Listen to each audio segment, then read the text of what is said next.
Yummy recipes के लिए हमारे YouTube चैनल को सब्सक्राइब करें और हमारे वीडियो सबसे पहले देखने के लिए बेल आइकन को प्रेस करें। नमस्कार, पापा मम्मी किचन में आप सभी का स्वागत है। आज हम बनाने जा रहे हैं उपवास में खाई जाने वाली सामे की इडली, जो कि खाने में बहुत टेस्टी होती है और बनाना भी बहुत आसान है। तो आइए इडली बनाना शुरू करते हैं। इसके लिए हमने 1 कप सामा लिया है, जिसे हम मिक्सी के जार में डाल देंगे। और 1/4 कप हमने साबुनदाने लिए हैं, इसे भी हम मिक्सी के जार में डाल देंगे और इन दोनों को साथ में दरदरा पीस लेंगे। इसको हम खोल के देख लेते हैं। अभी ये हमने दरदरा पीस दिया है। इसको ज़्यादा महीन नहीं पीसने का, दरदरा पीसने, जैसे इडली का बेटा दरदरा होता है ना, उसी तरह का दरदरा पीसने का। इस पाउडर को हम अब एक बाउल में निकाल लेंगे। ये हमने बाउल में निकाल लिया है। अभी इसके अंदर हम आधा कप दही को मिक्स करेंगे। ये आधा कप दही है, इसके अंदर मिक्स कर लेंगे और इसमें हम आधा चम्मच नमक डालेंगे। ये हम सेंधा नमक इसमें यूज़ कर रहे हैं, क्योंकि उपवास के लिए बना रहे हैं, इसलिए हम सेंधा नमक यूज़ कर रहे हैं। और इसको अभी हम हिला देंगे। इसके अंदर थोड़ा थोड़ा पानी डालेंगे। पानी को एक साथ नहीं डालें, थोड़ा थोड़ा करके डालें और इसको गीला करें। जैसे इडली का बैटर होता है, उसी तरह से इसको गीला करना है। थोड़ा पानी और डालेंगे।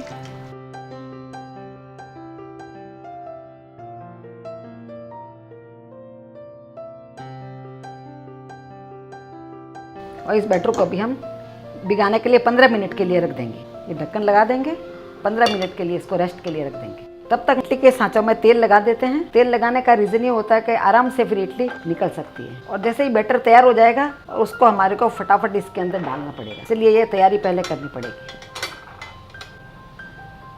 सभी सांचों में हमने तेल लगा दिया है। अभी इसको हम रख देंगे। बैटर को वापस चेक कर लेते हैं। इसको 15 मिनट हो गया है।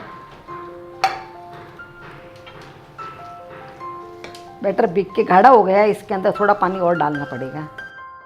जैसे इडली का बैटर रखते हैं पतला, उसी तरह का बैटर पतला इसका रखने का है। देखिए इडली के बैटर के जैसा अभी पतला हो गया ये, आप देख सकते हैं।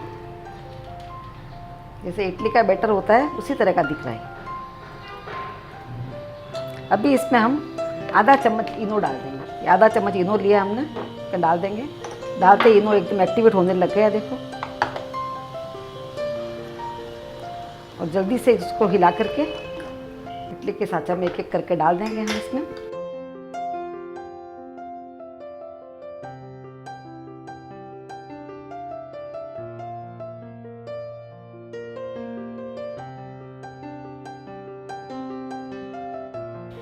इतने बैटर में लगभग हमारे 16 इडली बन रही है। अब हम गैस को चालू कर देंगे। इधर तो हमने इडली का कुकर रख दिया है।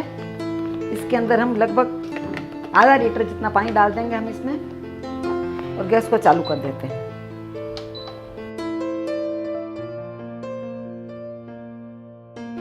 अभी हमारा पानी इसमें गर्म हो गया है। इडली को इसमें पकने के लिए रख देंगे। इडली 10-15 मिनट में लगभग पक के तैयार हो जाएगी और इसका ढक्कन लगा देंगे। अभी हमारा 10 मिनट हो गया है। चेक कर लेते हैं इडली को।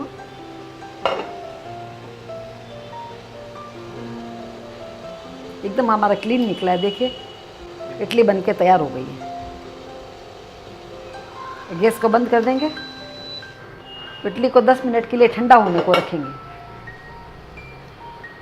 इडली बाहर निकाल लेते हैं। ठंडा करने के लिए इडली को 10 मिनट के लिए रखेंगे। उसके बाद में इडली को निकालेंगे। इडली हमारी ठंडी हो गई है।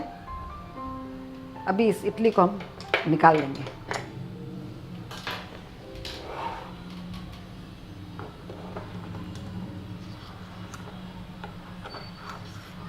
ठंडी होकर आराम से इडली निकल रही है, देखिए इतनी अच्छी इडली बनी है। आप देख सकते हैं कितनी अच्छी इडली बनी है एकदम, और बहुत सॉफ्ट भी बनी है इडली। कहीं से भी देखिए एकदम सॉफ्ट इडली बनी है। अंदर तक बहुत अच्छी पकी है इडली और बहुत सॉफ्ट इडली बनी है।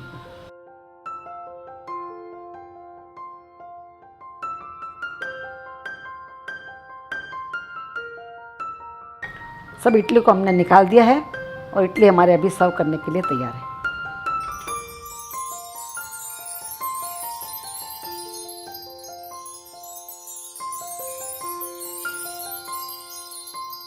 ये हमारा उपवास की इडली बनके तैयार है। ये खाने में बहुत टेस्टी बनी और बहुत फ्लफी भी है। आप इसे चटनी के साथ खा सकते हैं या सॉस के साथ भी खा सकते हैं, जैसा आपको पसंद हो उसी के साथ खा सकते हैं। नहीं तो आप उपवास की कड़ी हमने बनाना सिखाया है, तो उस कड़ी के साथ भी आप खा सकते हैं। ये इडली बहुत ही अच्छी लगेगी। आप भी इसे अपने घर में ज़रूर ट्राई करें। इसी तरह के नए रेसिपीज़ के लिए यूट्यूब पर पापा मम्मी किचन को ज़रूर सब्सक्राइब करें। यदि आपको हमारा वीडियो पसंद आया हो तो नीचे दिए गए लाइक बटन को क्लिक करें और इसे अपने फैमिली और फ्रेंड्स के साथ शेयर करें। मिलते हैं अगले वीडियो में, तब तक के लिए good bye and take care.